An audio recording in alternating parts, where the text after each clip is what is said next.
नमस्कार दोस्तों, online YouTube channel पर आपका स्वागत है। दोस्तों, आज हम लोग चर्चा करेंगे भारत का महान मरुस्थल जिसे कहा जाता है थार का मरुस्थल। ये जो थार का मरुस्थल है, ये थार का मरुस्थल भारत के जिन राज्यों में अपना विस्तार रखता है, अगर उन राज्यों की बात की जाए तो पंजाब, हरियाणा, राजस्थान व उत्तरी गुजरात के अंतर्गत ये फैला हुआ है। थार का मरुस्थल पंजाब, हरियाणा, राजस्थान और उत्तरी गुजरात के अंतर्गत फैला हुआ है। लेकिन इसका जो सर्वाधिक विस्तार है, ये सर्वाधिक विस्तार जिस पर्वतमाला के पश्चिम में है वो पर्वतमाला है अरावली। अर्थात थार की मरुस्थल का सर्वाधिक विस्तार अरावली के किधर है? पश्चिम में। अगर राज्यों की बात करें तो ये सर्वाधिक कौन से राज्य में है? राजस्थान के अंतर्गत है। दोस्तों, हालांकि इन चार राज्यों में मरुस्थल का विस्तार माना है, लेकिन कृषि विभाग ने हाल ही में पंजाब और हरियाणा को मरुस्थलीय राज्यों की श्रेणी से हटा दिया है। तो याद रखिएगा, विश्व का जो सबसे बड़ा जो मरुस्थल है वो माना जाता है सहारा मरुस्थल। और ये जो सहारा मरुस्थल है, ये जिस महाद्वीप के अंतर्गत पड़ता है वो है अफ्रीका। दोस्तों, विश्व का सबसे बड़ा मरुस्थल है सहारा मरुस्थल, जो अफ्रीका महाद्वीप के उत्तर पश्चिम में लगभग 84 लाख वर्ग किलोमीटर के अंतर्गत ये फैला हुआ है। इस सहारा मरुस्थल के अंतर्गत माना जाता है कि चांद जो बड़ी झील है वो भी इसी के अंतर्गत स्थित है। फिर बात करें दोस्तों कि हमारा जो थार का मरुस्थल है ये किसका भाग है, तो याद रखिएगा, भारत का जो थार का मरुस्थल है ये किसका भाग है? तो ये बताएंगे ग्रेट पेलियो आर्कटिक मरुस्थल का ये पूर्वी भाग है।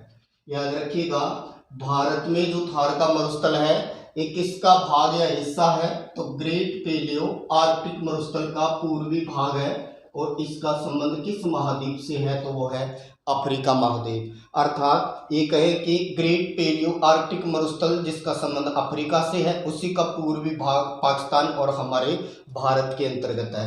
क्योंकि पाकिस्तान के अंतर्गत इसको एक विशेष नाम से जाना जाता है। पाकिस्तान में मरुस्थल को चोलिस्तान कहा जाता है। जबकि बात करें भारत के अंतर्गत, तो भारत में इसे एक तो कहा जाता है थार का मरुस्थल, इसके अलावा इसका दूसरा नाम मिलता है ग्रेट इंडियन डेजर्ट के रूप में जाना जाता है, या इसी को बोलते हैं भारत का महान मरुस्थल के रूप में भी इसको जाना जाता है। भारत का महान मरुस्थल भी कौन हुआ? थार का मरुस्थल। थार के मरुस्थल का संबंध है वो इसी को कहा जाता है ग्रेट इंडियन डेजर्ट। पाकिस्तान में इसको कहा जाता है चोलिस्तान। चूंकि थार का मरुस्थल किसका अवशेष है, तो दोस्तों याद रखिएगा, अगर इस प्रश्न के अंतर्गत देखा जाए कि ये अवशेष किसका है, तो थार का मरुस्थल किसका अवशेष है? टेथिस सागर का ये क्या माना गया है? अवशेष है। क्यों? क्योंकि इसमें मिलती है खारे पानी की झीलें। ये जो थार का मरुस्थल है ये समुद्री खनिजों के लिए प्रसिद्ध है। थार का मरुस्थल समुद्री खनिजों के लिए जाना जाता है। अर्थात ये कह सकते हैं कि थार के मरुस्थल में समुद्री खनिज या अधात्विक खनिजों की क्या है? प्रधानता है। दोस्तों, अरावली के पश्चिम में ये जो थार का मरुस्थल है, अगर अधात्विक खनिजों की दृष्टि से अगर यहाँ देखा जाए तो चाइना के बराबर यहाँ खनिजों की प्रधानता है, लेकिन अभी दोहन नहीं हुआ है। तो ये टेथिस सागर का अवशेष है और इसमें स्थित है खारे पानी की झीलें।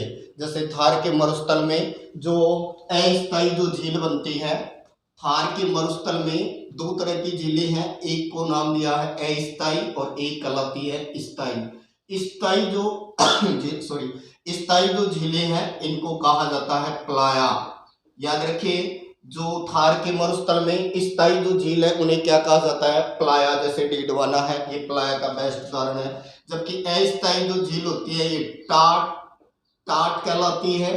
टाट रन या खड़ीन के नाम से जानी जाती है। टाट रन या खड़ीन खड़ीन के नाम से इनको जाना जाता है। ये अस्थायी झीलों के तौर पर इन्हें जाना जाता है। वैसे थार के मरुस्थल में सबसे बड़ी जो झील है वो है सांबर, जो अजमेर, नागौर और ये कहें कि जयपुर, 3 जिलों की सीमा पर है। सर्वाधिक ये जयपुर में है, उसके बाद नागौर में है, उससे कम ये अजमेर के अंतर्गत है। और कहा जाता है कि ये जो सांबर झील है, वैसे बिजोलिया शिलालेख के अनुसार तो ये कृत्रिम झील, ये कहें कि कृत्रिम झील है, जबकि भूगोलवेताओं के अनुसार ये कहें कि ये प्राकृतिक झील है। और वो किसका अवशेष है? तो टेती सागर का। ये जो थार का मरुस्थल है, इसमें ऊंचे ऊंचे रेत के टीले पाए जाते हैं। ऊंचे ऊंचे रेत के टीले पाए जाते हैं और इन्हीं टीलों को साहित्यिक भाषा में क्या कहा जाता है? धुरे। इसीलिए राजस्थान के पश्चिम के लिए कहा जाता है धरती दौरारी। दोस्तों, अगर ये टीला एक विशेष आकृति में बन जाता है, जिसको कहा जाए अर्धचंद्राकार आकृति का अगर कोई टीला बना है, तो फिर वो क्या कहलाता है? बरखान। अर्धचंद्राकार आकृति में बना हुआ जो टीला है वो क्या कहलाता है? बरखान के नाम से जाना जाता है। थार का जो मरुस्थल है ये दुनिया का सर्वाधिक आबाद मरुस्थल है। इसी मरुस्थल में सर्वाधिक जनसंख्या घनत्व भी है। माना जाता है यहाँ 103 व्यक्ति प्रति वर्ग किलोमीटर के अंतर्गत निवास करते हैं। 103 व्यक्ति प्रति वर्ग किलोमीटर के अंतर्गत निवास करते हैं। अगर इस दृष्टि से देखा जाए तो ये दुनिया का सबसे आबाद मरुस्थल है, सर्वाधिक जनसंख्या घनत्व वाला है। इसी के अलावा याद रखिएगा ये दुनिया का सबसे युवा मरुस्थल है। युवा का मतलब यहाँ किससे है कि ये दुनिया का सबसे नवीन मरुस्थल है। विश्व के अंतर्गत जितने भी मरुस्थल हैं उनमें सर्वाधिक जनसंख्या वाला यही है। और इसी मरुस्थल में सर्वाधिक क्या मिलती है? जैव विविधता भी पाई जाती है। सर्वाधिक जैव विविधता पाई जाती है, मतलब पेड़ पौधे, जीव जंतु, इनकी विशेष प्रकार की किस्में पाई जाती हैं। और याद रखिएगा हमेशा 22 मई को कौन सा दिवस मनाया जाता है? तो जैव विविधता दिवस मनाया जाता है। दोस्तों, ये जो थार का मरुस्थल है ये 1,75,000 वर्ग किलोमीटर के अंतर्गत फैला हुआ है। ये सर्वाधिक कौन से राज्य के अंतर्गत है? राजस्थान में है। और राजस्थान में भी कौन सी पर्वतमाला के पश्चिम में है? तो अरावली के पश्चिम में है। माना जाता है कि पहले यहाँ समुद्र था जो सूख गया, और समुद्र के सूखने से ये इस महासागर का ये कहें कि ये जो समुद्र के सूखने से थार के मरुस्थल का क्या हुआ है? निर्माण हुआ है। फिर बात करें दोस्तों, एक 25 सेमी की समवर्षा रेखा है। 25 सेमी की समवर्षा रेखा होती है समान वर्षा वाले स्थानों को मिलाने वाली रेखा। तो ये जो 25 सेमी की समवर्षा रेखा है ये इसे 2 भागों में बांटती है। अर्थात ये कह सकते हैं अरावली के पश्चिम में जो वर्षा होती है ये 50 सेमी से कम होती है। अरावली के पश्चिम में वर्षा 50 सेमी से कम होती है। इसलिए 25 सेमी की समवर्षा रेखा इस मरुस्थल को 2 भागों में डिवाइड कर देती है। एक को तो कहा जाता है शुष्क मरुस्थल और दूसरा कहलाता है अर्ध शुष्क मरुस्थल। अर्थात जहां ये कहें कि 25 सेमी से कम वर्षा हुई है उसे क्या कहा है? शुष्क मरुस्थल। और जहां 25 से ज़्यादा और 50 से कम, यानी 25 से 50 सेमी के आसपास वर्षा होती है उसको बोलते हैं अर्ध शुष्क। ध्यान रखना, कोपेन ने शुष्क संकेत दिया था BWHW ये किसको शो करेगा? शुष्क मरुस्थल को। जबकि अर्ध शुष्क के लिए कोपेन ने जो संकेत दिया था BSHW का, BSHW यानी अर्ध शुष्क, और BWHW यानी शुष्क की बात कर रहा है। दोस्तों, अगर इस थार के मरुस्थल के अंतर्गत इसकी अन्य विशेषताओं को देखा जाए तो यहाँ बलुई मिट्टी की प्रधानता है। और बलुई मिट्टी की प्रधानता होने के कारण ये भूभाग जल्दी गर्म होगा और जल्दी ही क्या होगा? ठंडा होता है। जल्दी गर्म होता है और जल्दी ठंडा होता है। और जल्दी गर्म और जल्दी ठंडा होने के कारण इस क्षेत्र का भारत में सर्वाधिक तापांतर मिलता है। थार का मरुस्थल सर्वाधिक तापांतर रखता है 22 डिग्री सेल्सियस। भारत में सर्वाधिक तापांतर वाला क्षेत्र कौन है? थार का मरुस्थल। कारण क्या है? कि इसमें मिलती है बलुई मिट्टी, इसके कण होते हैं मोटे, ये जल्दी गर्म होगी और जल्दी ठंडी। तो जो दिन के समय उच्चतम तापमान चला जाता है और रात के समय तापमान न्यूनतम स्तर पर चला जाता है। दोस्तों उच्चतम और न्यूनतम तापमान दोनों के अंतर को ही तापांतर कहा जाता है। तो सर्वाधिक तापांतर थार की मरुस्थल का कितना माना है? 22 डिग्री सेल्सियस। इस थार के मरुस्थल के अंतर्गत बहने वाली जो सबसे महत्वपूर्ण जो नदी है वो है लूणी। लूणी नदी जो है इसे थार के मरुस्थल के अंतर्गत विशेष जाना जाता है और इसे कहा जाता है मरुस्थल की गंगा। मरुस्थल की गंगा या मरुस्थल की स्वर्ण गंगा के तौर पर कौन सी नदी को जाना जाता है? लूणी नदी को। लूणी नदी अरावली के अंतर्गत जो अजमेर जिला है उसके नाग पहाड़ के पास से आना सागर झील से ये निकलती है।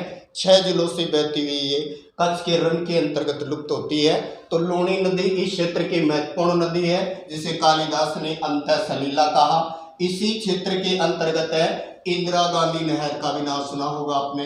इंदिरा गांधी नहर, इंदिरा गांधी नहर, इसे मरुस्थल की जीवन रेखा कहा जाता है।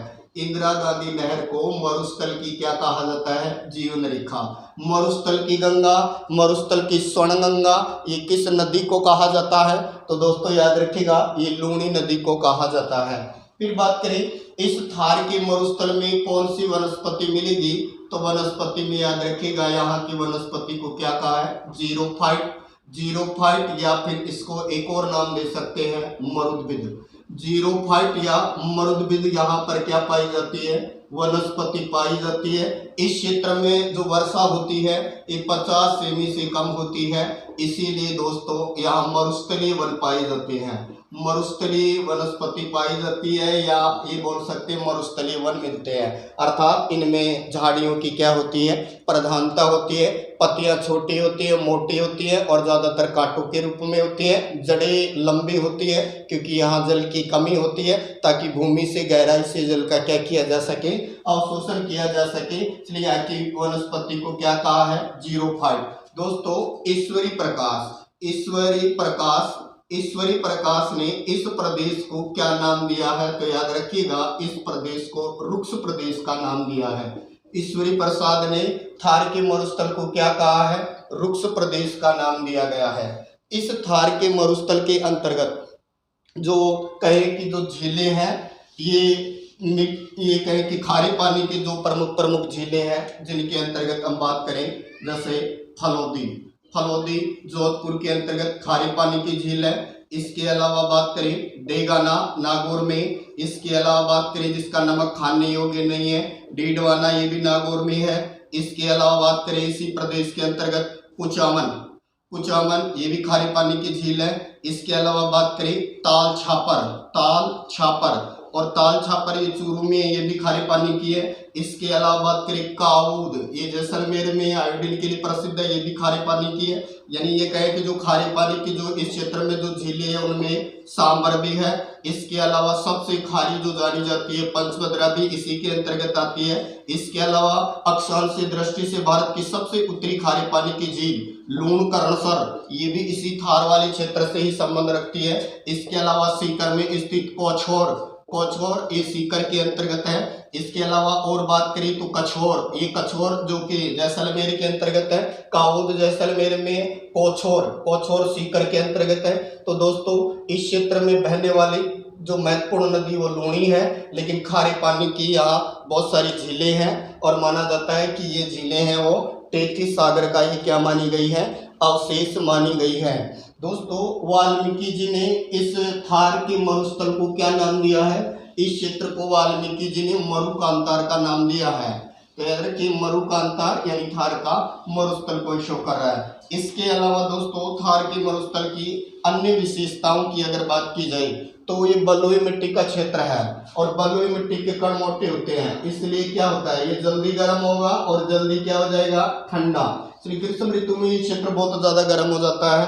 इसीलिए ग्रीष्म ऋतु में 3 क्षेत्र दुनिया ये कहें कि एशिया में 3 जगह ऐसी हैं जो निम्न दाब का केंद्र बनाती हैं। पामीर का पठार यानी दुनिया की छत, पाकिस्तान का बलूचिस्तान और भारत में थार का मरुस्थल।